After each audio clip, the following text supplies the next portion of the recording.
Side lying. Mom lies on her side with her shoulder on the mattress and a pillow under her head.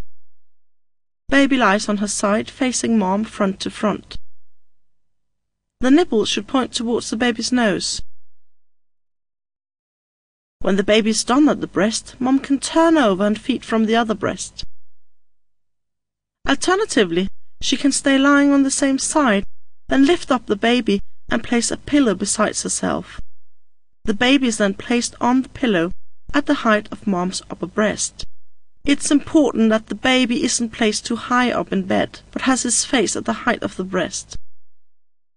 Be sure that the baby is lying well over on his side and that the nipple points toward the baby's nose. This position is good, for instance, if Mom has difficulties turning over in bed, perhaps due to a cesarean, or if she has pelvic pain.